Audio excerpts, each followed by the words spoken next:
Mobile भी नहीं देखने का मन करता है। उठाओ मोबाइल, सोचो कुछ अच्छी चीज देख ले, लेकिन लोग ऐसा ऐसा रील बना रहे हैं, इतनी गंदी गंदी, शर्म लिहाज धो के सब पी गए हैं। पर क्या करें, देखना ही पड़ेगा मोबाइल। जमाना बदल गया है। इससे अच्छा तो हम लोग का ही जमाना था, मोबाइल नहीं था, कम से कम लोग आपस में बातचीत अच्छे से तो करते थे। कौन है भैया दरवाजे पे? बार बार दरवाजा आप खोल रहे हो, बंद कर रहे हो, या तो अंदर आओ या तो बाहर ही रहो, क्या जरूरत है आने का? अरे बहू, दरवाजे पे देखो कौन पागल है, बार बार दरवाजा बंद कर रहा है, खोल रहा है, देखो जरा। ठीक है मम्मी जी, देख रही हूँ। लक्ष्मी भाभी, लक्ष्मी भाभी, कौन आवाज दे रहा है? लगता है मोबाइल से ही आवाज आ रहा है। अरे लक्ष्मी भाभी, हम हैं, इधर देखो। दीदी आप हैं? दीदी प्रणाम। अरे लक्ष्मी भाभी, मोबाइल पर से ध्यान हटाओगी तभी तो ध्यान कहीं और जाएगा। कुछ नहीं दीदी, अभी मोबाइल उठाए हैं, अभी उठाए, समझ लीजिए। अरे लक्ष्मी भाभी, मोबाइल उठाई हो ना, ठीक है, हम तो कुछ कह नहीं रहे हैं, पहले उठाओ बाद में उठाओ, मत उठाओ, बात करो या ना करो, हमें इससे क्या मतलब है। मोबाइल क्रांति का युग है, तो मोबाइल पे लोग बातें करेंगे ही, और बैठ के अपना समय गुजारने के लिए लोग अब मोबाइल ही देखते हैं। इसमें कोई नई बात अब नहीं है, ये हर घर घर की कहानी है। हाँ दीदी, आप सही कह रही हैं। दीदी आइए बैठिए। सॉरी दीदी, आपको प्रणाम करना तो भूल ही गई। प्रणाम दीदी। खुश रहो लक्ष्मी भाभी, खुश रहो। लक्ष्मी, घर पे सब कैसा चल रहा है? दीदी आपके आशीर्वाद से सब अच्छा चल रहा है दीदी, सब बढ़िया चल रहा है, बहुत अच्छा। और तुम्हारी गुड़िया कहाँ है इसमें? दीदी यही है, आई है। तो चलो बहुत बढ़िया, आई हूँ, गुड़िया से भी मुलाकात हो जाएगी। बढ़िया है, अच्छे समय पे आई हूँ। हाँ दीदी, आप हमेशा अच्छे समय पे ही आती हैं। लक्ष्मी कुछ बोली क्या? नहीं भाभी, कुछ नहीं बोले, बोल रहे हैं अच्छे समय पे आप आई हैं, बहुत अच्छा लग रहा है। चलो, मेरे आने से सबको अच्छा तो लगा। हाँ, मेरा तो कलेजा ही जानता है कि वो कितना अच्छा लग रहा है। दीदी आप सफर से आई हैं, तब तक आप हाथ पैर मुंह धो लीजिए और आपके लिए नाश्ते पानी का इंतजाम करवाते हैं। हाँ हाँ लक्ष्मी, ठीक कह रही हो, थकी हूँ तो हाथ पैर मुंह धो लेती हूँ, ठीक रहेगा। ठीक है दीदी, हाथ पैर मुंह आप धो लीजिए। हाँ लक्ष्मी, जा रही हूँ, हाथ पैर मुंह धुल लो। मम्मी जी, आप बुलाई है क्या हमको? हाँ बहू, मैं तुमको बुलाई हूँ। बहू अब मेरी बात ध्यान से सुनो। हाँ मम्मी जी, बताइए। देखो तुम्हारी बुआ सास आई हैं। पहली बात तो ये, तुम्हारी बुआ सास का आना हमको अच्छा नहीं लगता है। अब बड़ी है, इनको कुछ कह तो सकते नहीं है, लेकिन हम इनको पसंद नहीं करते हैं। जी क्यों नहीं पसंद करती हैं? बुआ जी में क्या बुराई है? तुमको पूरी रामायण नहीं बता सकते हैं, बस इतना बताना चाहते हैं कि बहुत ज्यादा चतुर चालाक हैं। जब सास ससुर हमारे थे तब तक तो ठीक था, अब इनका आना हमको अच्छा नहीं लगता है। तक मेरी सास थी, इन्हीं के कहे के अनुसार चलती थी, खूब लगाई बुझाई है। तो और छोड़ो, मेरी सास खूब बांध बांध के देती थी, खूब बांध बांध के सामान देती थी, अब भर भर के ले जाती थी। जब तक मैं का खाली नहीं करती तब तक इनको चैन नहीं मिला है। तो देखते हैं ना तो मेरा खून खौल उठता है। अरे क्या जरूरत था मायके आने का, लेकिन सर उठाए चली आई। माँ बाप खत्म हो जाए ना तो मायके के नहीं जाना चाहिए, लेकिन नहीं, बुढ़ापे में चली आई मायके। तो मम्मी जी बताइए, हमको क्या करना है? हम ये कह रहे हैं, हम अभी थोड़ी देर में निकल जाते हैं अपने मायके। मम्मी जी, आप अपने मायके क्यों जाना चाहती हैं? अपने मायके इसलिए जाना चाहते हैं, इतनी बड़ी ग्रह दशा मेरे घर आ गई है, इनसे पीछा छुड़ाने के लिए जा रहे हैं। आई हैं, 10-15 दिन रहेंगी यहाँ पर, इतनी जल्दी ये जाने वाली नहीं है। देखो बहू, हम कोई न कोई बहाना बना के यहाँ से निकल लेते हैं। इनकी ज्यादा खातिरदारी मत करना, ज्यादा खातिरदारी करोगी तो ये जाने का नाम ही नहीं लेंगी।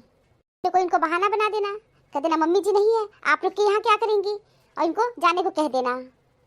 तो तुम्हारी बुआ सास बाथरूम में गई है, उससे पहले हम तैयार होके निकल लेते हैं। मम्मी जी, आप बुआ जी से क्या कहेंगी? तुम परेशान मत हो, हम कोई न कोई तिकड़म लगा लेंगे। अच्छा ठीक है, हम जल्दी निकलते हैं, नहीं तो आ जाएंगी। जिंदगी भर मायके से लूट के ले गई है, अभी भी चैन नहीं पड़ा है कि बुढ़ापे में चैन से अपने घर पे रहें। नहीं, बुढ़ापे में भी चली आई। जाने दीजिए मम्मी जी, आप लोग से मिलने का मन किया होगा और अपने भाई से मिलने आई होंगी। तुम नहीं जानती हो, बहुत बड़ी चतुर चालाक है, बहुत बड़ी। जब तक मैके को पोत पात के बटोर नहीं लेंगी तब तक चैन नहीं मिलेगा इनको।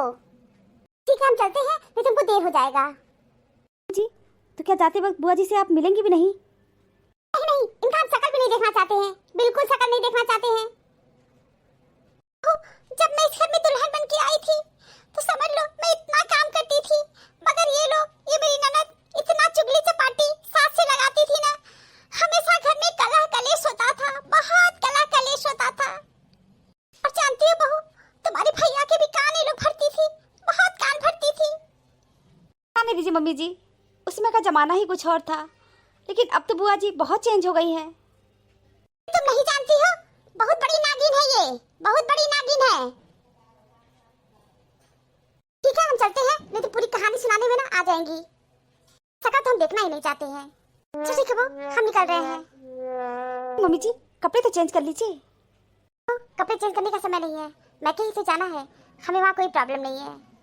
हे भगवान, इस घर का मसला तो हमको समझ ही नहीं आता है। मम्मी जी कितनी पूर्वाग्रह से ग्रसित है। आज के बारे में सोच ही नहीं रही है और अतीत को लेके बैठी है।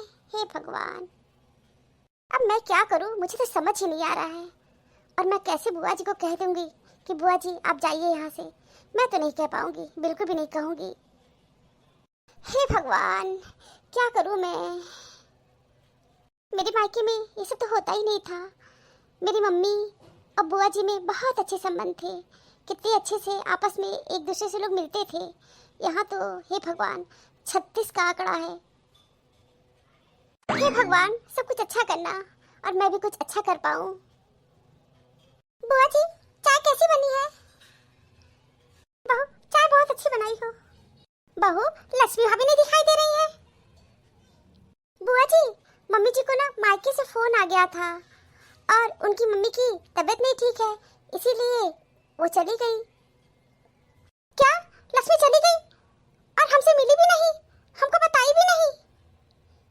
नहीं बुआ जी, आपको बताती, लेकिन मम्मी जी बहुत परेशान हो गई और बोली कि मुझे जाना है और इसी हड़बड़ी में वो निकल गई। अरे इतनी क्या हड़बड़ी थी? 2 मिनट हमको बता देती कि हम जा रहे हैं।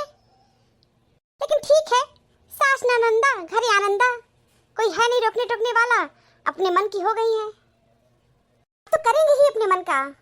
जिंदगी भर मनमानी की है तो अब क्यों नहीं करेंगी? अरे बुआ जी आप चाय पीजिए, और बुआ जी ये आपके लिए बनाई हूँ। ठीक है बहू, क्यों परेशान हुई? बुआ जी कैसी बनी है? बहुत अच्छी बनाई बहू, बहुत अच्छी बनाई हो। खड़ी क्यों बहू, तुम परेशान मत हो, तुम तो मेरा बहुत ख्याल रख रही हो। बुआ जी ये तो हमारी नैतिक जिम्मेदारी है। तुम बहुत अच्छी हो, तुम्हारी रेसिपी बहुत अच्छी है। थैंक यू बुआ जी, और आपको डिनर में आज बहुत अच्छा खाना बनाऊंगी। अरे बहू मेरे लिए परेशान मत हो ना, जो बनेगा खा लेंगे। नहीं बुआ जी, आपके लिए तो मैं स्पेशल डिश बनाऊंगी। बहू तुम बहुत अच्छी हो, तुम्हारी जितनी भी तारीफ करे ना कम है। बुआ जी आप भी बहुत अच्छी हो, और आप आई हो ना बहुत अच्छा लग रहा है। चलो किसी को तो मेरे आने से अच्छा लगा। बुआ जी मुझे तो बहुत ही अच्छा लगा है। बुआ जी आप अब यहाँ पे 10-15 दिन रुक के जाइएगा। अरे बहू तुम नहीं जानती हो, हम यहाँ पे इतने दिन तो अब रुक ही नहीं पाएंगे। गुड़िया भी आई है, दिखाई नहीं दे रही है, अपनी बुआ से मिलने नहीं आई। अब बुआ जी अपने कमरे में होंगी, हो सकता है कुछ जरूरी काम कर रही हो। बुआ जी प्रणाम। खुश रहो गुड़िया, कैसी हो तुम? मैं ठीक हूँ बुआ जी। तुम्हारे ससुराल में सब लोग कैसे हैं? सब बढ़िया बुआ जी, बहुत अच्छे लोग हैं। तुम वहाँ खुश तो हो ना? हाँ बुआ जी बहुत खुश हूँ। खाइए बुआ जी, आपको अच्छा नहीं लग रहा है क्या? नहीं गुड़िया बहुत अच्छा लग रहा है, तुम्हारी भाभी बहुत अच्छी है, हमारी बहुत खातिरदारी कर रही है। अच्छा बुआ जी आप खुश होके ही जाइएगा। हम तो हमेशा खुश रहते हैं। भाभी आप ये क्या कर रही हैं? दीदी मैं तो कुछ भी गलत नहीं कर रही हूँ। भाभी आप बुआ जी की बहुत ज़्यादा खातिरदारी कर रही हैं, अब मत करिए, नहीं तो वो यहाँ से जाने का नाम नहीं लेंगी। दीदी ये कैसी बात कर रही है? बुआ जी हमारी रिश्तेदार हैं, अतिथि हैं, और अतिथि की सेवा तो करनी चाहिए ना। हाँ, अतिथि की सेवा करनी चाहिए, लेकिन जब अतिथि अच्छे हो। लेकिन बुआ जी भी तो बहुत अच्छी है। भाभी, आप बुआ जी के बारे में ज़्यादा नहीं जानती है, इससे बेहतर यही होगा कि बुआ जी की खातिरदारी ज़्यादा मत करिए और उनको 51 रुपया दे करके विदा करिए। दीदी ये कैसी बात कर रही हैं आप? 51 रुपया दे के विदा करें? आज के ज़माने में 51 रुपया कोई देता है क्या? बुआ जी को 11 रुपया भी देने लायक नहीं है, समझ गई आप? 51 रुपया तो हम बहुत ज़्यादा कह रहे हैं। भाभी, ये मत भूलिए कि मम्मी इन्हीं की वजह से भाग के मैके गई हैं। मम्मी भी नहीं चाहती थी कि बुआ जी यहाँ रहें। मम्मी रहती तो बुआ जी यहाँ पे जरूर रहती। मम्मी नहीं है, बुआ जी यहाँ नहीं रहेंगी, और रोकिएगा भी मत, उनको जाने को कह दीजिए। दीदी हम तो जाने को नहीं कहेंगे उनको। नहीं जाने को कहेंगी? आप मालकिन है क्या घर की? मम्मी नहीं है तो सास बन गई हैं आप। दीदी आप कैसी बात कर रही हैं आप? हम कैसे उनको कहते जाने को? हम नहीं कह सकते उनको जाने को। मतलब आप कोई कहना नहीं सुनेंगी, अपनी मनमानी करेंगी आप? नहीं दीदी, हम अपनी मनमानी नहीं कर रहे हैं। बस हम ये चाहते हैं कि वो हमारी अतिथि है, हमारी रिश्तेदार है, हमारे फादर इन लॉ की बहन है, तो हमारी नैतिक जिम्मेदारी होती है कि हम उनकी सेवा करें, उनका सत्कार करें। बुआ जी का निरादर नहीं कर सकते हैं। ठीक है, जाइए बुआ जी की आरती उतारिए आप। दीदी एक बात बताइए, आप लोग बुआ जी को क्यों इतना नापसंद करते हो? मम्मी ये बताती है कि बुआ जी मम्मी को बहुत परेशान की है और दादी माँ को बहुत लगाती बुझाती थी। अक्सर घर में लड़ाई झगड़ा होता था। पापा को भी बुआ जी बहुत कान भरती थी और मम्मी पापा में बहुत झगड़ा होता था। इससे भी बड़ी बात, हमेशा दादी माँ के पास आती थी और सब सामान उठा के ले जाती थी। खाली झोला लेके आती थी और भर भर के झोला लेके जाती थी। जब तक दादी माँ जिंदा थी और दादाजी बुआ जी खूब सामान यहाँ से ले आती थी, हमेशा मैके लेने ही आती थी। जब तक सारा बटोर नहीं ली तब तक इनको चैन नहीं मिला, सब सामान यहाँ का उठा ले गई। बस दीदी इतनी सी बात है। आपको इतनी सी बात लगती है? घर का सारा सामान बटोर ले जाती थी और दादी माँ खूब उनको देती थी। माँ हम लोग के लिए कुछ नहीं छोड़ी, सब कुछ अपनी बेटी को उठा के दे दी। अच्छा दीदी ये बताइए कि दादी माँ अपनी बेटी को दी है ना, तो आप लोगों को क्या प्रॉब्लम है? मेरा मायका है और बुआ जी अपने मम्मी पापा के घर आती थी। उनकी मम्मी पापा अपनी मर्जी से उनको सामान देते थे ना। ऐसा तो नहीं था कि बुआ जी चोरी करके इस घर से ले जाती थी। बताइए दीदी, क्या बुआ जी इस घर से चोरी करके ले जाती थी? नहीं, चोरी करके नहीं ले जाती थी, दादी माँ उनको देती थी। ये बताइए दीदी, दादी माँ उनको देती थी ना, और दादी माँ उनकी मम्मी थी। भाभी ये तो हम भी जानते हैं कि दादी माँ उनकी मम्मी है, आप कहना क्या चाहती हैं? दीदी बस हम ये कहना चाहते हैं कि वो अपनी मम्मी पापा से सामान ले जाती थी और उनकी मम्मी उनको देती थी, तो इसमें आपको कोई प्रॉब्लम नहीं होनी चाहिए और मम्मी जी को कोई प्रॉब्लम नहीं होनी चाहिए। अच्छा भाभी, बहुत अच्छा बता रही हैं। सब कुछ बटोर के बुआ ले गई और आप इसको अच्छा कह रही हैं, और दादी माँ हम लोग के लिए कुछ भी नहीं छोड़ी। अच्छा ये बताइए कि हो सकता है दादी माँ बुआ जी को इसलिए सामान देती रही हो कि उनकी आर्थिक स्थिति नहीं अच्छी रही हो, उनके घर में कुछ प्रॉब्लम रहा हो, और पापा जी तो गवर्नमेंट जॉब करते थे ना, तो आप लोग को तो कोई प्रॉब्लम ही नहीं था। अच्छा तो आप ये कहना चाहती हैं जिसके पास कोई प्रॉब्लम हो चला आए यहाँ पर, खाला का घर है और भर भर के सामान ले जाए। अच्छा दीदी ये बताइए कि आप भी इस घर की बेटी हैं, आपके भी मम्मी पापा आपको सामान देते हैं। अगर मुझे बुरा लगे और मेरे बच्चे भी बोले कि बुआ जी को क्यों सामान दे रहे हैं और बुआ जी इतना सामान भर के ले जाती हैं, तो आपको कैसा लगेगा?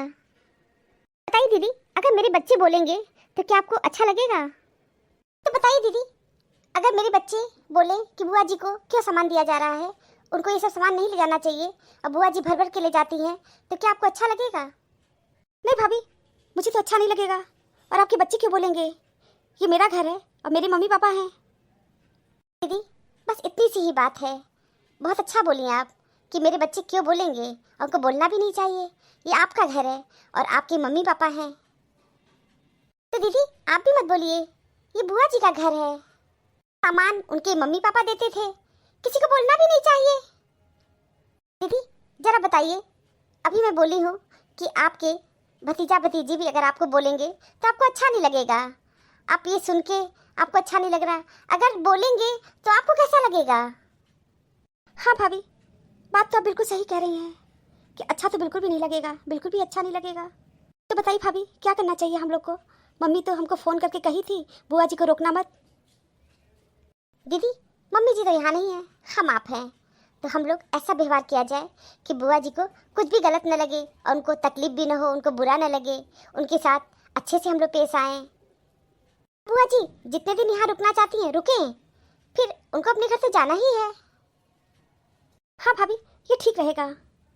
चलिए हम लोग चल के बुआ जी को रोकते हैं कि बुआ जी आपको हम लोग जाने नहीं देंगे, 2-4 दिन आप यहाँ रह के जाइएगा। भाभी, ये ठीक रहेगा। चलिए, मैं भी कहूँगी बुआ जी से कि बुआ जी आपको जाना नहीं है।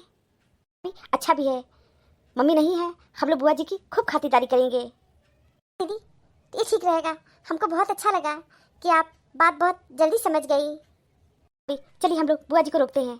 गुड़िया, रिक्शा बुला दो, मुझे जाना है। लक्ष्मी भी नहीं है, इसलिए अब हम निकलना चाह रहे हैं। नहीं बुआ जी, मम्मी जी नहीं है तो क्या हुआ, आपको जाना नहीं है? बुआ जी, आपको इतनी जल्दी जाने नहीं दूंगी। गुड़िया, अपनी मम्मी से पूछ लो कि हम रुके या नहीं। बुआ जी, ये कैसी बात कर रही हैं? ये आपका भी घर है, मेरा भी घर है, मम्मी का भी घर है, भाभी का घर है, सबका घर है, आपको तो रुकना ही पड़ेगा। हाँ बुआ जी, आप यहाँ से जाएंगे नहीं? नहीं बहू, मुझे जाना है, मुझे जाने दो, फिर कभी आएंगे। बुआ जाके दिखाओ, आपका बैग छुपा दी हूँ जैसे बचपन में छुपा देती थी और आप जा नहीं पाती थी, आज भी आप नहीं जा पाएंगी। क्या गुड़िया, तुम मेरा बैग छुपा दी? हाँ बुआ जी, आपका बैग जैसे मैं बचपन में छुपा देती थी छुपा दी हूँ, आप ढूंढ ही नहीं पाओगी, फिर जाओगी कैसे? बुआ जी जाओ ढूंढ लो बैग और चली जाओ। गुड़िया, तुम तो मुझे बहुत भावुक कर दिया आज। बुआ जी, हम लोग बहुत खुश हैं आज, और आपको जाना नहीं है। मम्मी नहीं है तो क्या हुआ, हम लोग तो है ना। गुड़िया, तुम्हारी मम्मी को मेरा आना अच्छा नहीं लगा है, मैं ये बहुत अच्छी तरह जानती हूँ। तुम्हारी मम्मी बहाना बना करके हमको छोड़ के चली गई अपने मायके। जानते हो गुड़िया, मैं यहाँ क्यों चली आई? क्योंकि मेरे बच्चे कहते हैं कि मम्मी तुमको मामा मामी नहीं पूछते हैं, इसीलिए मैं यहाँ चली आई। एक औरत के दुख को एक औरत ही समझ सकती है। मेरी शादी बहुत गरीब घर में हो गई थी, आर्थिक स्थिति अच्छी नहीं थी, मैं हमेशा प्रॉब्लम में रहती थी, मेरे हस्बैंड भी कोई जॉब नहीं करते थे, इसीलिए मैं मायके आती थी और माँ मेरी तकलीफ समझती थी और माँ मुझे देती थी, मैं ले जाती थी। और ये लड़कियों का बहुत बड़ा दुर्भाग्य है कि वो जाए तो कहाँ जाए। एक उनका ससुराल होता है और एक उनका मायका होता है। मायके में जाए तो बाप और भाई से सुने और ससुराल में रहें तो सास ससुर देवर जेठ से ताने सुने। मुझे तो लगता है औरत का जीवन ताना सुनने के लिए हुआ है। सभी से पूछना चाहती हूँ कि एक औरत आखिर जाए तो कहाँ जाए, उसका घर कौन सा है? ससुराल में लोग कहते हैं बाप के घर चली जाओ, बाप के घर से लाई हो, मायके में आओ तो भाभी कहती हैं बटोर बटोर के ले जाती हो। इसलिए आज मैं बहुत खुश हूँ कि लड़कियों को लोग खूब पढ़ा लिखा रहे हैं, जिससे वो अपने पैरों पे हो जाए, काबिल बन सके, 4 पैसे कमा सके और अपने पैरों पे वो खड़ी हो सके। हम लोग के ज़माने में तो हम लोग की पढ़ाई लिखाई पे कोई ध्यान ही नहीं दिया। हम लोग घर गृहस्थी का काम करे में थे तब भी काम करते थे, ससुराल गए वहाँ भी काम कर रहे थे, करते थे, ताने भी सुनते थे। और गुड़िया, तुम्हारी मम्मी को ये बहुत बुरा लगता था कि हमारी मम्मी हमको सामान देती थी। अब गुड़िया तुम ही बताओ, वो मेरी माँ थी ना, और मैं अपनी माँ को अपनी प्रॉब्लम तो बताऊंगी ही। मेरी माँ मुझे सामान देती थी तो तुम्हारी मम्मी को तो बुरा लगना ही नहीं चाहिए। तुम्हारी ही मम्मी तुमको सामान देती है तो क्या ये गलत है? बुआ जी, कुछ भी गलत नहीं है और आप भी कुछ गलत नहीं की हो, पर तुम्हारी मम्मी को ये सब बहुत बुरा लगता था कि मेरी माँ हमको सामान देती थी। वो मेरी माँ थी, हमको पैदा की थी, मेरी तकलीफ समझती थी, इसीलिए वो मेरी हेल्प करती थी। भाभी को तो बुरा ही नहीं लगना चाहिए, इतनी सी ही बात है, इसीलिए तुम्हारी मम्मी हमको पसंद नहीं करती हैं। छोड़िए बुआ जी, जो बीत गई से बात गई, छोड़िए उन सब बातों को। प्लीज रोना बंद करिए प्लीज। बुआ जी आप रोइए मत, आप बड़ी हो, अच्छा नहीं लग रहा है, प्लीज बुआ जी छोड़िए। बुआ जी प्लीज रोइए नहीं, नहीं तो हम लोग भी रोना शुरू कर देंगे। छोड़िए बुआ जी, अतीत की बातों को भूल जाइए। भूल ही गई हूँ गुड़िया, इसीलिए तुम लोग से मिलने चली आती हूँ, मन नहीं मानता है मेरा, पर जानती हूँ तुम्हारी मम्मी को मेरा आना अच्छा नहीं लगता है। आपका आना मुझे अच्छा लगा है और भाभी को तो बहुत अच्छा लगा है। जानती हो बुआ जी, मेरा भी माइंड चेंज भाभी की वजह से हुआ है। हाँ गुड़िया, जानती हूँ तुम्हारी भाभी बहुत अच्छी है। छोड़िए बुआ जी, मम्मी भी चेंज हो जाएंगी, हम लोग चेंज हो गए ना, सब लोग चेंज हो जाएंगे, चेंज ऑफ माइंड। तुम्हारी मम्मी चेंज हो जाएंगी, चलो देखते हैं। भावनाएं ही तो हैं जो दूर रहकर भी अपनों की नजदीकियों का एहसास कराती हैं, वरना दूरी तो दोनों आंखों के बीच भी है। मनुष्य को चाहिए कि वह परिस्थितियों से लड़े, एक स्वप्न टूटे तो दूसरा गढ़े। Thank you for watching this video. Video अच्छी लगी हो तो लाइक और शेयर करना ना भूलें, और चैनल को सब्सक्राइब नहीं किया है तो फटाफट सब्सक्राइब कीजिए। तो मिलते हैं नए वीडियो में एक नई स्टोरी के साथ। तब तक आप लोग अपना बहुत ख्याल रखिएगा, हमेशा हंसते मुस्कुराते रहिए। आप सभी को बहुत बहुत धन्यवाद, बहुत बहुत धन्यवाद। तो प्लीज प्लीज चैनल को सब्सक्राइब कीजिए। Thank you.